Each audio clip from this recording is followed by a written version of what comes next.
I saw a Bigfoot. It was big and it was hairy. I don't really know. There ain't no such thing as Bigfoots.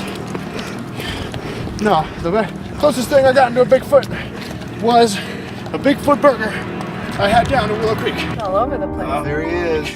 That's about it. There ain't no such thing as Bigfoot. Hell. Hello, and welcome back to Bigfoot Doesn't Believe in You Either.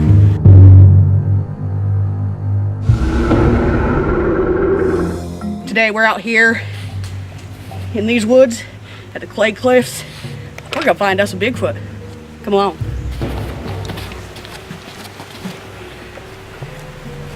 Now this is a perfect nesting ground for Bigfoots. Years of studying, we have found the perfect Bigfoot call.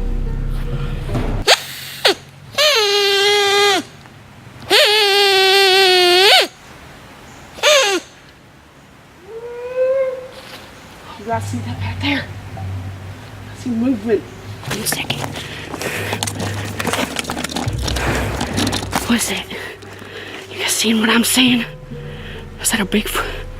Is that a Bigfoot? Oh my gosh. Oh, I can't focus on him. Okay, you guys believe this? Oh no. Oh, I gotta go. I gotta go. I gotta go.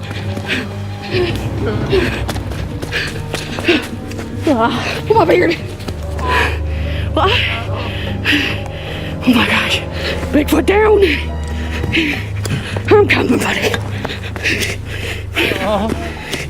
Wait a minute. Tony?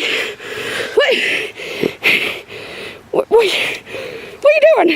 I'm hurt. Shut up.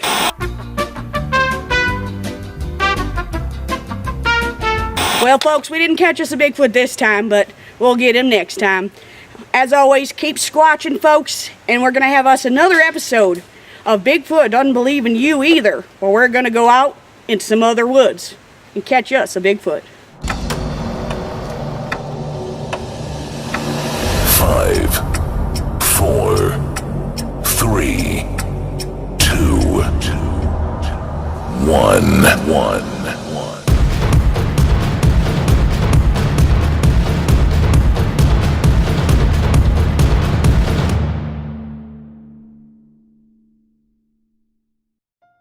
Smallfoot is the latest Warner Brothers animated feature film starring Channing Tatum as Migo, the friendly Yeti whose world is turned upside down when he discovers a creature that no one thought existed. A Smallfoot. Smallfoot. Oh my gosh! It's a Smallfoot! Migo is shunned by his village after he tells them about what he found, so he sets out to prove them wrong by heading out to find this mysterious creature. And tonight with our special guest is Bigfoot! Yay! Bigfoot! I'm just kidding. It's me, guys. It's Tony. Don't unsubscribe. Yes, we saw Smallfoot, the latest animated feature by Warner Brothers. And I was excited actually for this one because, you know, Lego Movie and all the other kind of animation that they've done, especially with DC and Looney Tunes and stuff like that. Yeah. So, I mean, I only mention that because it kind of felt a little Looney Tunes, this movie. Yeah, I mean, Warner Brothers puts out generally good animated films, but yeah, it really felt very Looney Tunes. Did I mention you gotta keep your feet up? No. You gotta keep your feet up. In ways, it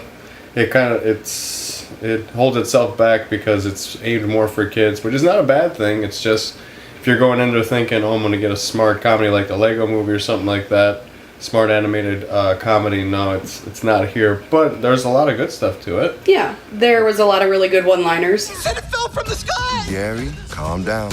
You know how you get. Okay, I'll try, but I'm just so scared. A lot of good jokes. I really liked some of the jokes that were really quick. I thought this movie, at first it started off pretty quick because you're just getting all this explained to you. You know, like these Yetis believe that they have their own religion. You know, they believe mammoths are holding their mountain up, you know, in the skies and stuff. I mean, they're up in the sky. They just don't know it. They just think that's how the Earth is at the bottom. You know, just like, you know, we had theories that the Earth was flat. Yep. And stuff like that. So they play around with that stuff too, and yeah, their culture was pretty cool because at first we're like, wow, they're really kind of stupid, but then you think about it, Yeah, if they've separated themselves from human, like, they're kind of like the primitive humans, like, back before they had regular tools. Behold, the scroll of invisible wisdom. Imagine the amazing stuff they put on here. But then, going into it, I had no idea this was a musical. Somewhat of a musical. I mean, in a way. I mean, there's like 4 songs. I thought that the music was very unnecessary in this movie. Yeah. The story is very interesting on its own. It's hard to compete with videos of twerking hard. Yeah. Just cut back to the songs, and it just doesn't really go because we don't need the songs to really explain what just happened, you know? Yeah, I feel like it's because it's a kids' movie and everyone's like, oh, add some songs in there. Kids love music, right? I think without the songs, yeah, they would have just had like an hour and 10-minute movie or something like that, and then Yeah, but that would have been much better. There was only one song out of the whole thing that I liked. Yeah. Every other one was, it was Common. It was his song. It was the only one that felt like it actually fit the mood of the movie, because every time the first time when the song came on, we both looked at each other and went, oh no. Yeah, I wasn't happy that it was a musical I didn't first. really know. And then, I didn't like it. I love musicals too, but the music wasn't memorable. It was very forgettable. Yeah, So, it wasn't. and other than Common's song, that was it. Yeah, I all didn't I like it liked. very much. Yeah, that's the only thing that holds it back is the music that's very unnecessary. Yeah. Otherwise, the story's very funny. It's really cool to see Yetis trying to interact with humans and they can't really understand each other. You know, he hears roaring and all the Yetis hear is. Yeah. It's really funny to hear. Hi, I'm.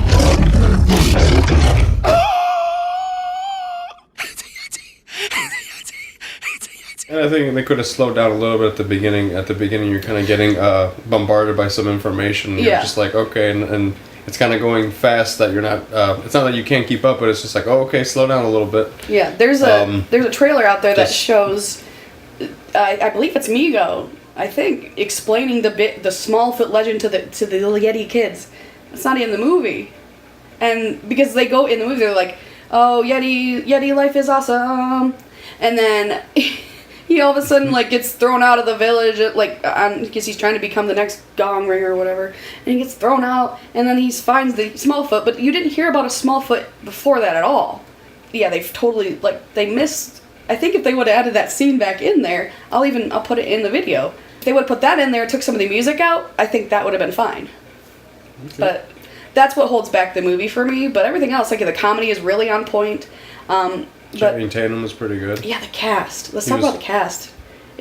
Channing Tatum was pretty good. Not much to say about the cast. Well, it was an interesting cast because there was Channing Tatum. He was fine. I get why he's doing kids movies because he's got kids right now, which makes sense. He did really well in the Lego movie, so. He's Superman. That's right. Yeah, he's gonna come back as Superman for Lego 2. So hopefully. Hopefully Channing Tatum does more voice acting because he was really good in this one. Yeah, he's a good actor and a good voice actor. And then we had Danny DeVito, which was his dad, which was a short character, Danny DeVito stereotype, but he reminded me of Phil from Hercules. Well, whoop-de-doo. He always sounds the same pretty much anytime he does voice acting. He sounds the same as the Lower X too. Who else? Zendaya, she's in this. She's the princess, Chief's daughter. Her that much.